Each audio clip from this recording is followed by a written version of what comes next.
好，接下来关心，没有想到在此刻英法联军轰炸叙利亚，难道第三势力要正式的进入到中东了吗？川普恐怕进攻伊朗吗？这是另外一个议题，今天我们来做讨论的，因为现在看起来似乎有种种的迹象显示是有可能的。普丁则是出手军援，在此刻去军援伊朗。我们等一下也会来关注到的是俄伊同盟力抗美国，赶快来看到的是最新消息，在美国去抓了马杜洛之后，欧洲国家也另外一线正在开火当中。这一次是英国跟法国的军方一起空袭叙利亚境内的伊斯兰国它的地下的军火储存设施这边。英军我们看到它出动了哪一些武器呢？多架的台风战机，还有航海加油机空中做支援，跟法国的军机一起做联合出动。英国的这个国防部还非常的有信心，说我们打得非常的精准，我们投掷的导引炸弹是已经精准命中了武器库而已。旁边的这些平民都没有任何人受伤。但是我们今天要问的问题是，为什么英法要选在这个时间出手呢？是不是因为川普才刚进军这个委内瑞拉，他看到了谁说，谁拳头大，谁就可以在这个世界，在这个全球拥有真理？所以这一次，到底英法，我们看到过去他们在有关于巴勒斯坦的问题上面意见是不一样的，为什么这个时候突然间团结起来了？难道是真的要反恐吗？还是他们在声援美国？难道英法这个第三势力接下来也要正式的介入中东国家吗？大使怎么解读？表面上是声援美国啦，因为美国前几个礼拜他们有几个在这个伊拉克的这个叙利亚的美军被这个伊斯兰国的这些派系给他杀掉了，所以川普震怒，他就派飞机轰炸，所以就是说美国先动武在先了。那这个表面上英法是声援美国，那反恐的话，我觉得当然也是理由之一啦。不过真正理由，我觉得他们就是英法要展现欧洲这个军事力量的这个目前还算没有完全被怎么讲，被排除在国际强国之林啊。这个对于英国、法国本身的振奋国民的国家这个国民的这个信心，提升执政者在国民心中的这个地位这个影响力更大。你说这个叙利亚那么大，沙漠那么大，跑到那个中间去投几颗炸弹，对，那表示他有这个能力啊，对不对？你要飞机，你要能够飞那么远，而且在国际的这个，其实那个地方有点国际三不管，叙利亚根本就没有这个力量。大部分是哪两个国家的力量？这个地方最主要是美国跟土耳其的力量。那所以这两个国家，美国已经先动手了，因为美军被杀，美国也好久没有在那边动手了。美军被杀，川普才叫出去，所以就趁这个机会展现一下英法还是一个怎么样有打击，在海外执行打击任务的。这是一个这个军事力量，不要被人家看衰。另外，欧洲也一直在讲要搞这个欧洲军，我想这也是某种程度展现他们不是空口说白话，还有一点行动能力。好，欧洲展示它的在国际上面的军事威慑力。那美国呢？美国仍然是持续的，也好像还有其他的动作。川普才刚威胁完委内瑞拉，现在呢看起来有可能下一个被打的国家是不是就是伊朗呢？因为我们看到伊朗呢，先前不是有这个为期2周的抗议的这个示威吗？造成多人死亡那么川普也特别讲说，如果呢你再让抗议者死亡的话，会对伊朗进行更严厉的打击。结果我这话才说完没多久，我们看到被美国视为重大军事行动前兆的这个叫做五角大厦披萨指数，在1月5号突然间暴冲到1250%。要知道这个数字可是历史上面的新高，甚至高于当时美军突袭委内瑞拉前的770%。所以几个迹象看起来就是这个美国有可能去打伊朗。那么我们也看到其他的讯号，来看到画面上特别列出来，包括美军的无人侦察机最近突然间出现在伊朗的外海，以色列内部也正在讨论委内瑞拉模式是否可以被复制。第三件事情是美军的大型运输机也向中东这边集结了，社群平台甚至是释放大量的战前的这个气氛的一个讯号，每一个讯号都在说，好像美国正在进行准备下一步了。真的会是川普下一个攻击的对象是伊朗吗？他会不会复制打这个委内瑞拉的模式，也复制在哈米尼的身上，还是他会直接来轰炸？上志哥怎么看？首先，我觉得我们要正确的来观察、了解这个伊朗问题。那么，伊朗其实真正的关系人不是美国，是以色列。大家一定要深深记得哦。所以在这个无论这个宗族啊，包括这个信仰以及种族之间的关系，关键者是以色列。而以色列只是非常懂得借力使力，那么跟美国当中可以紧扣在一起。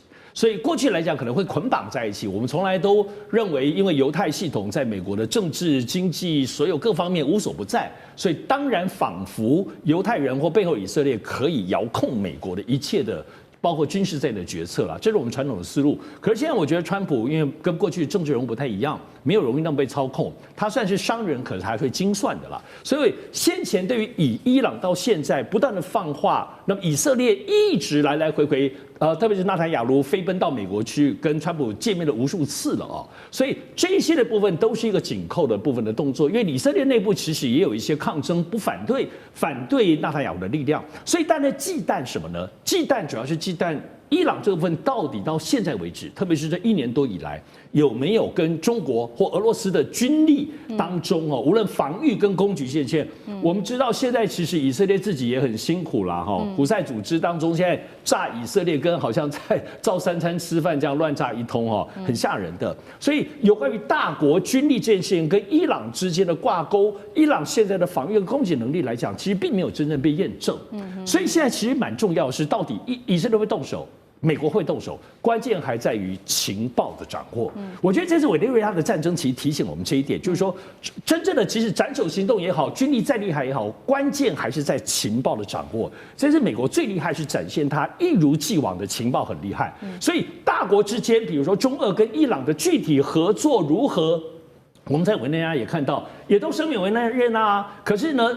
问题是你真正的声援跟帮助来讲，没有精密到让美国可以不突破，所以伊朗我相信也是一样子。我想包括伊朗乌克兰战争，我们看到，明明你普丁你不是也可以斩首泽连斯基都不斩首，拖了3年多，你怎么回事？还是没有能力吗？还是你的情报当中也不见得现在跟过去 KGB 那么厉害了，没有办法突破美国或者乌克兰的保护网。所以我认为这次现在来讲，我们在思考包括伊朗的问题在内，情报系统的掌握好像是现在大国竞争，尤其在军事当中非常关键的一环。委内瑞拉这一次提醒了我们。好，确实哦，我们看到这个美国跟以色列现在都非常的担心伊朗它跟中俄在军事上面的这个军事突破到底到了哪里？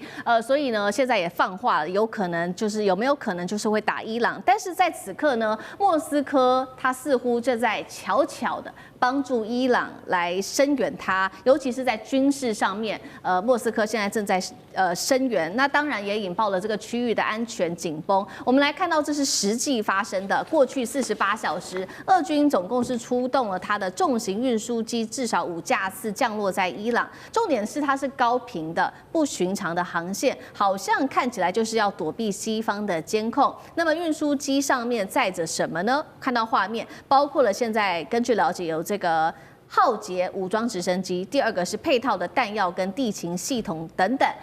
我们请干哥来帮我们分析，可能俄罗斯这一波重型运输机到底在装什么？传出哈米尼现在也很紧张，好像有一个计划，他要逃到莫斯科去，有没有可能呢？难道伊朗的政权真的面临危机了吗？好，俄罗斯最近48小时，也就2天之内，有5架次 IL-76一流升76重型运输机。好，我告诉各位。这就是要打起仗来的时候，俄罗斯最重要的战略运输机。OK， 它的地位相当于我们现在国产的运20，我们现在新的运20运输机，它都属于战略级的，它不是一般那个区域性的那种小飞机了。这些运输机往返5次，那你就觉得很奇怪啊，因为当然 IL-76它曾经当过商用的货机，可是这个从俄罗斯空军飞来，那一定是军用机。那它飞来载的东西绝对不会是商用物资，结果一看，原来是 Mi-28的浩劫直升机。Mi-28是俄罗斯最先进的攻击直升机，相当于台湾的阿帕奇啊，你可以这样去看它，它就是台湾的阿帕奇啊。不过性能还是比阿帕奇稍微略逊一点，可是它一定载送了相当的 MI-28给伊朗，这意味着什么？意味着可能要预防斩首 ，OK？为什么？因为这种直升机专门对付低空目标，也就是说，如果有无人机或者是有特战部队要降落在总统府附近，就是说，比如说要斩首哈米尼的时候，这种直升机是最有用的。那对不起，马杜罗就是没有这种直升机，不然他很可能不会被斩首，知道吗？委内瑞拉就是没有攻击直升机，一架都没有。所以其实 MI-28其实很好用的。那所以在我们自己国家的，我们台湾自己本身的防卫作战里面，也把反斩首的阿帕奇当成很重要的一环。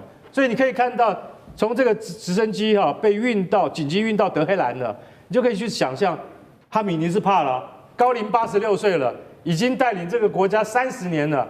接下来我跟你讲，最有可能是不是被美国斩首，是被尼坦雅胡斩首。因为以色列才有这个决心。为什么？因为以色列最忌惮的是伊朗，比美国还要忌惮。对，为什么？只要以色列能够那个斩首哈米尼的话，那我跟你讲，全犹太人都会欢欣鼓舞。为什么？因为这放在心中那个刺已经很久了。虽然这几次的，比如说12日战争，以色列是打赢了，但是他们没有办法保证伊朗接下来的核子设施以及它的浓缩铀计划会不会一夜之间就完成了？一旦完成，对以色列来讲，那是灭国的危机。所以说，以色列很有可能会来执行这种计划，就是说，将来有一天，如果说美国允许的话，我来斩首。但是我必须要强调，伊朗不是委内瑞拉，伊朗有阿拉伯世界里面最强的空军跟最优秀的飞行员。他现在就是说，除了埃及之外，第二强的就是伊朗空军。他以前有很辉煌的历史，也就是说，他在跟伊拉克对打的时候。